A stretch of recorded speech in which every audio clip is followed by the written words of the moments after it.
The town of Natick Natick Board of Selectmen meeting. Acting Town Administrator Bill Chenard. is working with the Massachusetts Association for the Blind and Visually Impaired. It's a partnership between the Natick Council on Aging to bring a vibrant center to Natick. Susan Ramsey, Council on Aging Director for the town. So I'd like to explain that Vibrant actually stands for Visually Impaired Blind Recipients Accessing New Technologies. And the Vibrant Center is designed to teach assistive technology to seniors with vision loss. A trained site coordinator oversees each of the centers and brings in volunteer instructors from the community who are blind or low vision and assist tech users and our assistive tech users themselves, and volunteer their time to train consumers who are new to assistive technology themselves. Training is on everything from iOS, iPhone and iPad, to Mac, Windows, screen magnification, audio screen reading, text-to-speech, to Amazon's Alexa, Dragon, dictation, Comcast X1 voice systems. Braille lessons are also available. The Vibrant staff are trained and also work closely with the Mass Association for the Blind's occupational therapists, who also are very skilled in working with people with multiple disabilities. Currently, there are successful programs running in the senior centers located in Worcester and also in Brookline. And we are humbled, and I am grateful to our Natick resident, Elaine Ellenbogen, who has very generously sponsored the funding to allow this center to happen here in the Community Senior Center. And if I could take just a moment, I'd like to introduce Barbara Salisbury, who is the Executive Director for the MAB Community Services, which is the parent organization for Mass Association for the Blind and Visually Impaired, who are directly overseeing the Vibrant Center. If I could ask Barbara to come up for a moment, and also to introduce Ms. Ellenbogen. Please.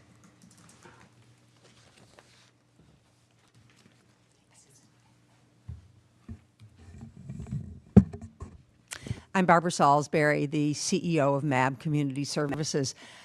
I couldn't be more delighted to be here tonight to announce this partnership that Susan talked about, where because of a very generous gift from Elaine Ellenbogen, a very long-time Natick resident and member of the MAB board, we're able to set up this center in the Natick Community Senior Center.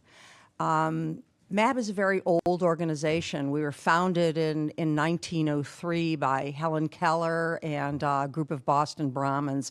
As a matter of fact, we are the oldest organization serving blind adults in the whole country. And our focus is on helping people who are losing their vision adjust to vision loss and learn new strategies to compensate for vision loss so that they can continue to live full and satisfying lives. And I think you remarked that people are living longer now, and with the aging of the baby boomers, we're expecting the elderly population to double within the next 15 to 30 years. And now helping people to adjust to vision loss means learning technology, because everyone wants the skills so that they can contact the Uber driver, so that they can buy something on Amazon, so that they can communicate with their grandchildren on email. In order to be a full participant in the 21st century, you have to know technology. And so we're very excited about this. But the person who is most able to talk about this is Sassy Outwater Wright, who is the director of our division for the blind and visually impaired. Sassy?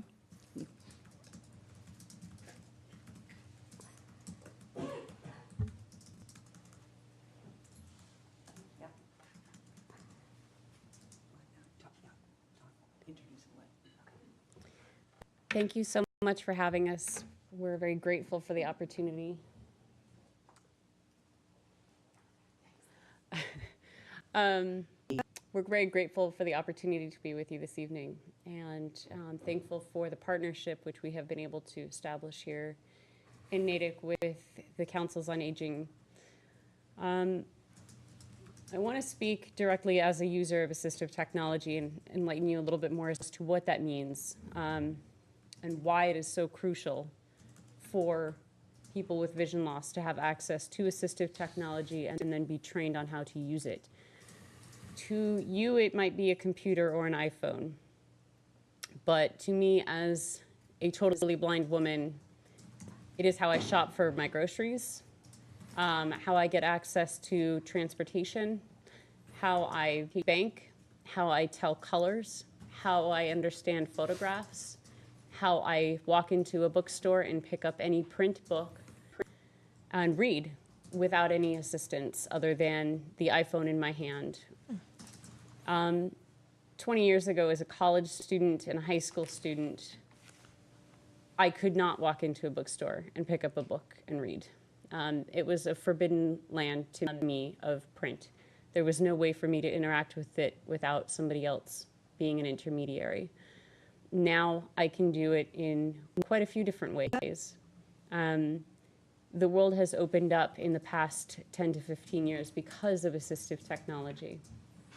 And in order to age in place, in order to do anything from grocery shopping to matching clothes, to watching television, to preparing food, to traveling safely and independently in the community, technology is becoming increasingly a crucial part of those daily living tasks. It not only makes them easier, it provides dignity, and it provides an opportunity to interact with the community that would not otherwise be available to the blind and low vision community and seniors aging into that community. Without that assistive technology, isolation can set in, depression. There are so many things that go along with having your vision that when you lose it at an older age, you are cut off from so many things that you did your entire life, and now you have to find a new way to do them. And with just an iPhone in hand, we can open up the world to so many people and give them back something that they have lost. To be part of that is an incredible opportunity for us as the teachers and the administrators of this program. And to see the work that it has done thus far in Brookline and in Worcester and in Harwich, now coming down here to Natick, is extraordinary. We want to see this program go statewide. We've had incredible success with it thus far, and we're very, very grateful to be able to bring it here to Natick and to serve Natick and surrounding towns with this program that teaches people how to use assistive technology. The program will be directed by Jerry Felice, who is here with us this evening and can answer any questions you might have about the program, and he will be down here supervising volunteers and interns. It also offers employment opportunities to our blind or low vision interns. And it is all happening, as Barbara said, because Elaine Ellen Bogan decided that this was something she believed in. She had received herself. She had received training through myself in the Vibrant program, and she wanted it brought here to Natick. So she single-handedly put us in a position to make that happen, and I'd like to introduce her to say a few words to close.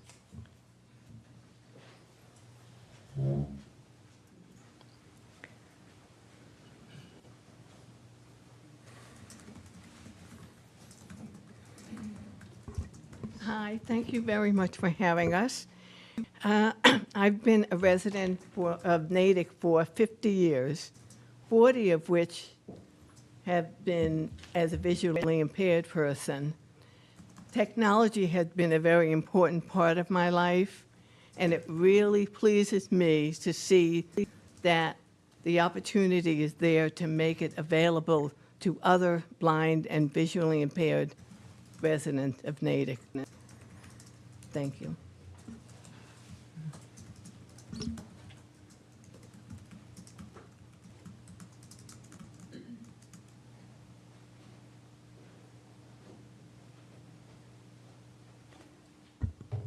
I'll open this up to the board, but just want to say such deep gratitude for Ms. Ellen Bogan, your generosity to provide this. What appeared to me, honestly, to be a simple announcement has unfolded to be so much more by the context that was provided here tonight. Really awe-inspiring is my takeaway from this. I'm beyond grateful that this is going to be offered in Natick. My first thought is, can you come back to us in the fall after you get a couple of months? First question is, what's the time frame on this, Susan? Susan Ramsey, Council on Aging Director. The center is slated to open on May 22nd and will be operational by appointment on Tuesdays and Fridays. And it will be located in the computer lab at the Natick Community Senior Center. And we're expecting quick growth, and we anticipate that based on the experience of the councils on aging in Worcester and in Newton, who thought they would experience a slow startup and found that they were reaching capacity for appointments within just a mere few months. Wow. So we anticipate the same to happen here.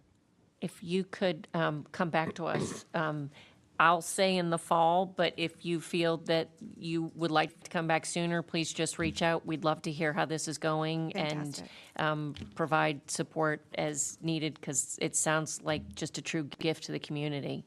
Can I offer up comments to the board? Ms. Salamoff, I bet you probably want to say something. I'm just thrilled by the expansion of programs and the leadership that continues to provide and take the opportunity to help benefit all the residents of Natick. Thank you. Thank you. Anybody else? Mike? Just curious, you may have said this already, but the devices, the technology, it sounds iPhone-based, are those individuals that are participating in the program bringing their own devices, or are their devices provided if they don't have them already? Very important question. I'm going to ask Jerry to join me at the podium. Who'll be overseeing the program, and he can answer that much more eloquently than I. Hello, I'm Jerry Felice, and I am the Assistive Technology Coordinator for the Brookline AT Center and for the Natick Center, which we're thrilled to have opening soon. So it's a combination of both. We have iDevices, which we will have there, and we have procured some other devices as well, like an iMac, where we will do training on the OS X system or the Mac operating system. We also do train folks on their personal iDevices, iPhones, iPads, iPods, or Android-based solutions that they have as well. Thank you. You're very welcome. Any other questions? Any other questions? None from me, thank you. No. I can't thank you enough, all of you, for coming and being here with us tonight. What a great program. It's our pleasure, honestly. We're excited to hear what happens next. Thank you Please. very much. We are going to plan a grand opening of the center. We're going to have a soft opening and have the program up and running in May. So sometime during the summer, bridging into fall, we will have a formal opening and extend an invitation to everyone here. We would love that. Thank you. Thank you.